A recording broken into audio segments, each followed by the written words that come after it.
வணக்கம் அறுசுவை அம்மிக்கல் நேயர்களே. இன்னைக்கு நம்ம சிக்கன் வச்சு சூப்பு தயாரிக்கிறத பற்றி நம்ம பார்க்க போகிறோம்.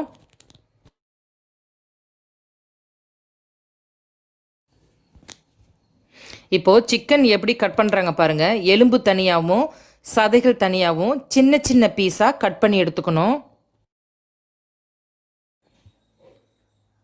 எதுக்காக நம்ம சின்ன சின்ன பீஸாக போட போகிறோம்னா, அப்போ தான் அது நல்லா வெந்து அதோடைய சாறுலாம் அந்த சூப்பில் இறங்கும், நல்ல ஒரு சுவை கிடைக்கும். அது மாதிரி நம்ம எடுத்து ஒன்று ஒன்றா சாப்பிட்றதுக்கும் நல்ல மிருதுவாகவும் நல்ல டேஸ்ட்டாகவும் கொடுக்கும். அதே சமயத்தில் சில பேருக்கு எலும்பு பிடிக்கும், சில பேருக்கு சாஃப்டாக நம்ம சதைகள் சாப்பிட்ணும் ஆசைப்படுவாங்க குழந்தைங்க. அந்த எலும்பு வேணுங்கிறவங்க எலும்பு அந்த மாதிரி தனித்தனியாக போட்டுட்டோம்னாக்க அது எப்படி வேணால் நம்ம சாப்பிட்டுக்கலாம்.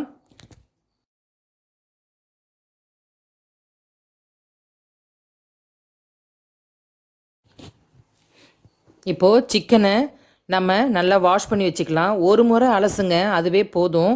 நம்ம நிறைய தடவை அலச வேண்டாம், அதில் உள்ள எசன்ஸ் எல்லாமே நமக்கு வீணாக போயிடும். ஒரு தடவை நல்ல முறையாக அலசி எடுத்துக்கோங்க.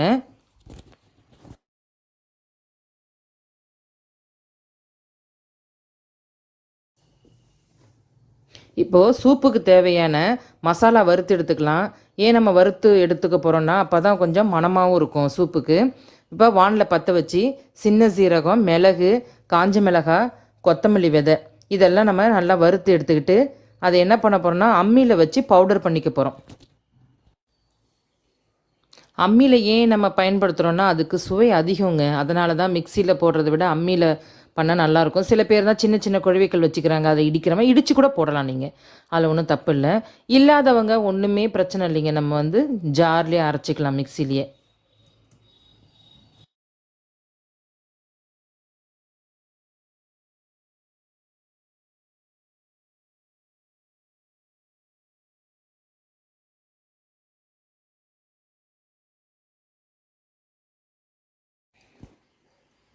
இப்போது குக்கர் பற்ற வச்சுக்கலாம். வச்சுட்டு தேவையான ஆயில் ஊற்றிக்கலாம்.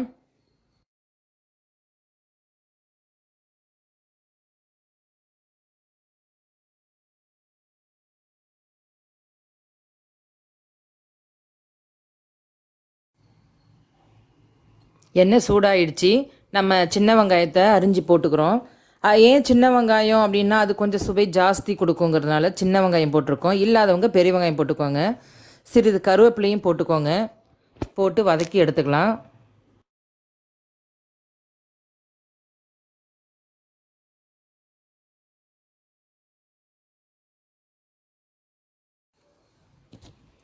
இப்போது வெங்காயம் வதங்கட்டும். அதுக்குள்ளார நம்ம இது யாரெல்லாம் சாப்பிட்லாம் சூப்பு அப்படின்னு பார்ப்போம். இப்போது ஜுரம் அடிச்சதுன்னு பார்த்தீங்கன்னா அவங்களுக்கு இது உடம்பெல்லாம் வலி எடுத்துக்கும். அவங்கெல்லாம் இந்த சூப்பு வச்சு குடித்தாங்கன்னு வச்சுக்கோங்களேன், கொஞ்சம் உடம்பெல்லாம் நல்ல கலகலப்புன்ற ஆகிடும். அதே சமயத்தில் உடல் சோர்வோடு இருப்பாங்க. சில பேருக்கு சுறுசுறுப்பே இருக்காது எப்போவுமே. அவங்கெல்லாம் இதெல்லாம் சாப்பிட்லாம். நல்ல உடம்புக்கு இதெல்லாம் ரொம்ப ஒரு ஊட்டச்சத்தான ஒரு சூப்புங்க இது.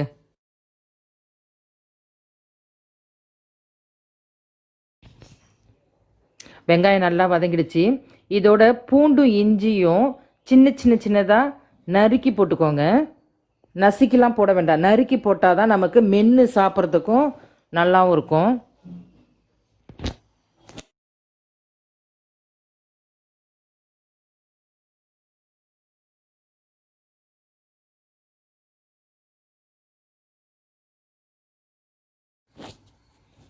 இப்போ எல்லாம் வதங்கிடுச்சு. அடுத்தது தக்காளியும் போட்டுக்கலாம். தக்காளி போட்டு நல்லா வதக்கிடுங்க.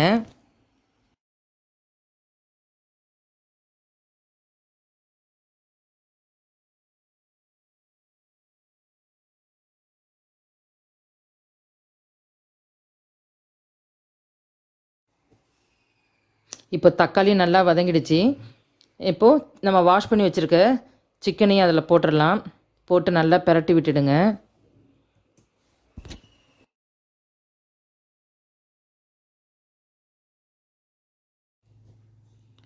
இதெல்லாம் நெஞ்சு சளி பிடிக்கிறவங்கலாம் பார்த்தீங்கன்னா இந்த சூப்பு வச்சு நல்லா மிளகு நிறைய கூடுதலாக போட்டு நம்ம சாப்பிட்டோன்னு வச்சுக்கோங்களேன், சளியெல்லாம் கரைஞ்சி வெளியில் ஒடியாந்துடும். அது பார்த்திங்கன்னா அந்த தலை பாரமாக இருக்கிறவங்கெல்லாம் பார்த்திங்கன்னா ரொம்ப நல்லாயிருக்கும். இதை குடிக்கும்போது நல்லா சுறுசுறுப்பாக அந்த தலைவலிலாம் போகும் உங்களுக்கு. இந்த சூப்பு உடைய தன்மை என்னன்னாலே உடல் வலி சளியால் நடந்தாலும் சரி, ஜுரத்தால் இருந்தாலும் சரி, எல்லாமே சரியாக்கக்கூடிய அருமையான ஒரு சூப்பு.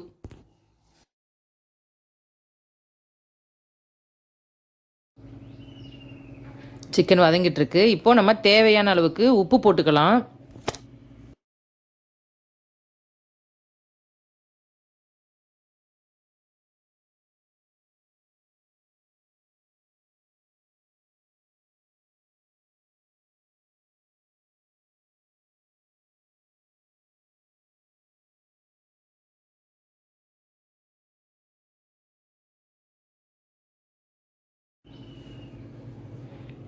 இப்போ மசாலாவையும் அது மேலே நம்ம போட்டு நல்லா வேக விட்டுக்கலாம். அப்போ தான் வந்து சிக்கனில் மசாலா ஊறிட்டுருக்கும்.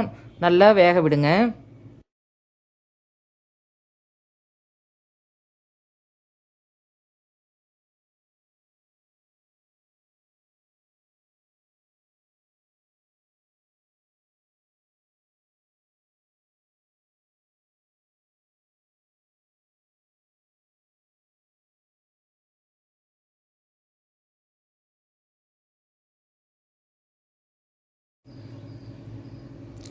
கொஞ்சமாக நம்ம கொத்தமல்லி தழையும் அதிலே போட்டு பிரட்டி எடுத்துப்போம்.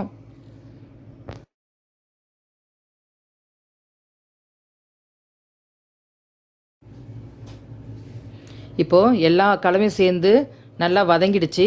இப்போது தேவையான அளவுக்கு ஒரு சொம்பு அளவுக்கு தண்ணி ஊற்றிக்கலாம். இப்போ நீங்கள் எந்த அளவுக்கு செய்கிறீங்களோ அந்த அளவுக்கு தண்ணி ஊற்றினா போதும். ரொம்ப நிறையாவும் ஊற்ற வேண்டாம்.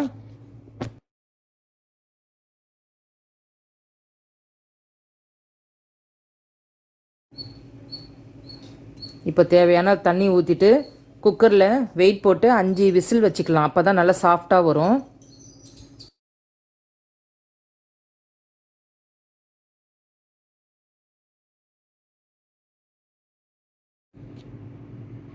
சூப்பு ரெடி ஆகிடுச்சு. 5 விசில் விட்டு நம்ம எடுத்து வச்சுருக்கோம்.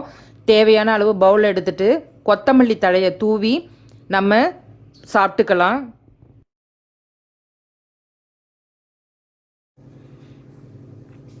இந்த கொரோனா காலத்தில் நமக்கு தேவையான ஒரு டிஷ்ஷு தான் இது. இந்த சளி அதிகமாக இருக்கிறவங்க இந்த சூப்பு வச்சு குடிச்சிங்கனாக்க எல்லாமே பறந்து போயிடுங்க. நீங்களும் ட்ரை பண்ணி பாருங்கள், பயனடைங்க. இந்த வீடியோ உங்களுக்கு பிடிச்சிருந்தால் லைக் பண்ணுங்கள், ஷேர் பண்ணுங்கள், கமெண்ட் பண்ணுங்கள், முக்கியமாக சப்ஸ்கிரைப் பண்ணுங்கள்.